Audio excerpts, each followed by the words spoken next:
Hello friends, எல்லோரும் நல்லா இருக்கீங்களா? கடவுள் அருளால் எல்லோரும் நல்லா இருக்கட்டு.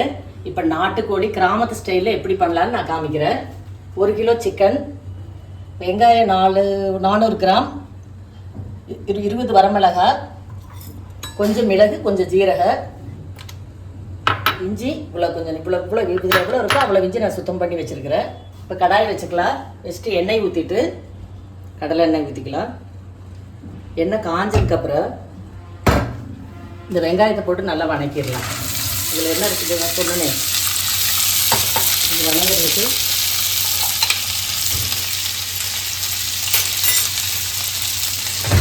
வெங்காயம் வணங்குறதுக்கு கொஞ்சம் உப்பு போட்டுக்கலாம். வெங்காயம் நல்லா வணங்கிடுவோன்னு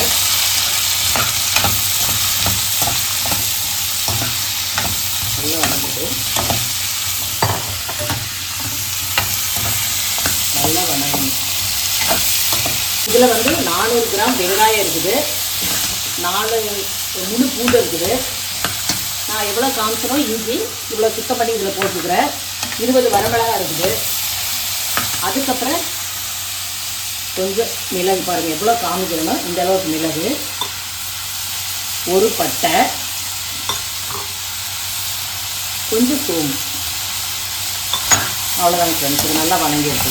அப்புறம் என்னங்கிறது நான் உங்களுக்கு காமிக்கிறேன் ஃப்ரெண்ட்ஸ். இந்தளவுக்கு வெங்காயம் வணங்கணும், நல்லா வணங்கிடுச்சு. இப்போ இதில் இந்த சக்தி மசாலா நான் ஆட் பண்ணுறேன். ஃபஸ்ட்டு நான் வேறு மசாலா தான் பண்ணிக்கிட்டு இருந்தேன், எங்கள் வீட்டு மசாலா.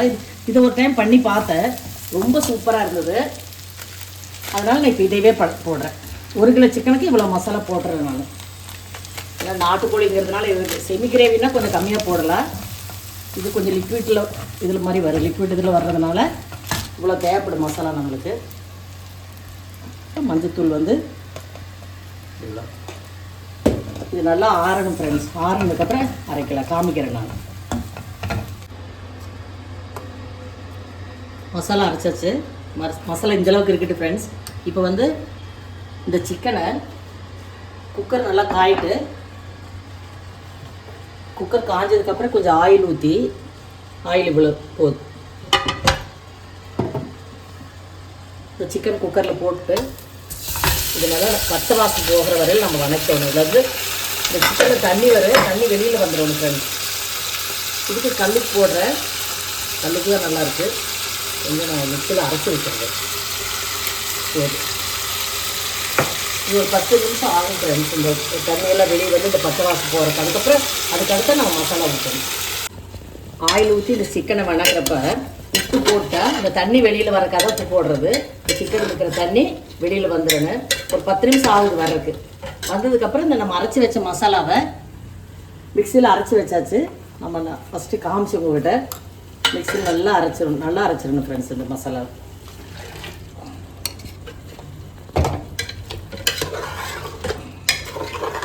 இது ஒரு 2-3 மினிட்ஸ் மிக்ஸ் பண்ணிக்கலாம். ஒரு 1 மினிட் பண்ணேன்னா ஆல்ரெடி நம்ம அதை வணக்கி வச்சுருக்கிறதுனால பச்சை வாசம்லாம் போயிடுச்சு. மசாலா நல்லா இருக்குது, ஒன்றும் பிரச்சனை இல்லை. அடுத்து வெந்நீர் ஊற்றணும். நான் வெந்நீர் கொதிக்க வச்சு வச்சுருக்கிறேன்.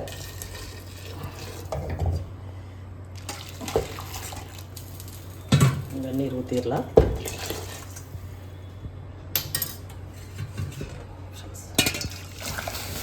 சாரி முதலாம்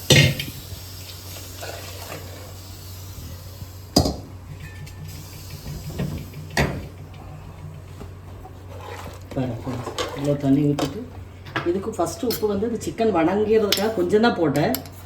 அதில் தண்ணி வெளியில் வர்றதுக்காக இப்போ இவ்வளோ உப்பு போட்டுடலாம். உங்கள் தேவைக்கு ஏற்ற மாதிரி போட்டுங்க, போதும். இந்த சிக்கன் வேகிறதுக்கு நான் குக்கரில் 7 விசில் 8 விசில் விட்றேன். அவங்கவுங்க வீட்டில் குக்கரை பொறுத்து அதை நீங்கள் பார்த்துக்கணும். கறி வெந்தது வேகாத அதை நீங்கள் பார்த்துக்குங்க. இப்போ இதில் ஒரு 8 விசில் விட்டால் எனக்கு சிக்கன் வெந்துடும். அவங்கவுங்க வீட்டு குக்கரை பொறுத்து ஃப்ரெண்ட்ஸ் பார்த்துங்க நீங்கள். ஃப்ரெண்ட்ஸ் பாருங்கள் இப்படி கறி வெந்திருக்குதுன்னு பாருங்கள். இது கறி வேகிறதுக்கு 13 நிமிஷம் ஆகுதுங்க ஃப்ரெண்ட்ஸ். 13 நிமிஷம் ஆகுது எனக்கு. விசில் கணக்கு 8 வருது. நீங்கள் உங்கள் வீட்டில் குக்கர் அந்த கேஸ் அதை பொறுத்து நம்ம வச்சுக்கணும். இதை எடுத்துகிட்டு இந்த கறியை எடுத்துகிட்டு வீட்டு மசாலா போட்டு எப்படி வணக்கிறதுன்னு காமிக்கிறேன் ஃப்ரெண்ட்ஸ்.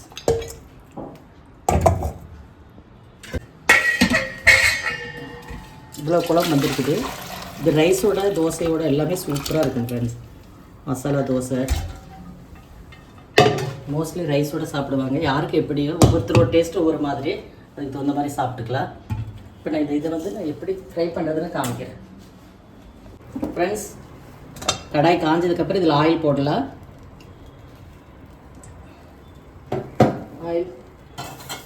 ஆயில் காஞ்சதுக்கப்புறம் கடுகு பொரியணும். கடுகு பொரிச்சதுக்கப்புறம்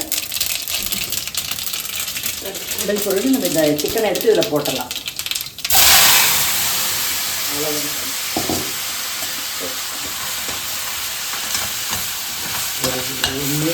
ஒரு செகண்ட் இதை வணங்கிட்டு இது வீட்டில் அரைச்ச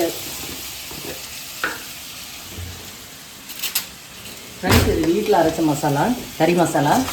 இதில் ஒரு 17 இன்க்ரீடியன்ட் இருக்குது.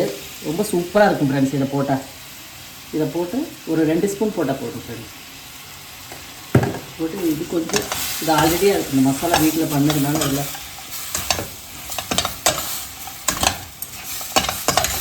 பச்சையாக இல்லை, ஆல்ரெடி வறுத்து அரைச்சிருக்குது. அதனால் பச்சை ஸ்மெல் வராது. இன்னும் கொஞ்சம் டேஸ்ட்டு கூட்டுறதுக்காக ஆல்ரெடி இங்கே இருக்கிறதுல இதில் வெங்காயமெல்லாம் இருக்கிறதுனால எல்லாம் ஆல்ரெடி எல்லா திங்ஸும் இதில் இருக்குது. இது கொஞ்சம் ஊற்றலாம்.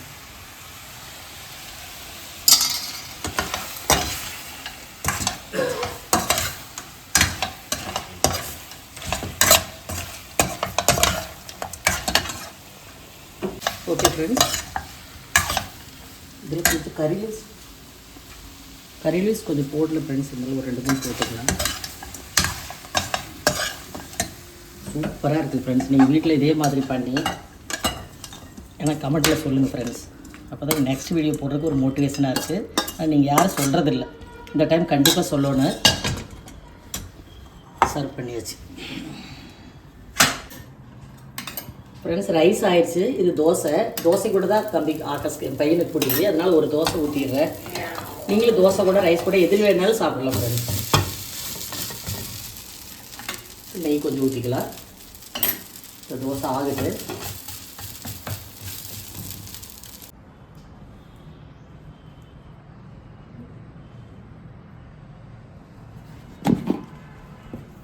இப்போ லஞ்ச் ரெடி ஆயிடுச்சு ஃப்ரெண்ட்ஸ். ரைஸ் கூட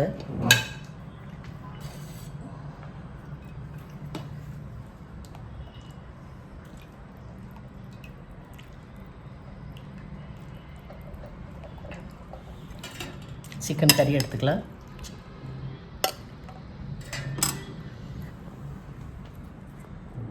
சாப்பிட்டு சொல்லுங்கம்மா, நல்லா இருக்கா? சரி, ஓகே.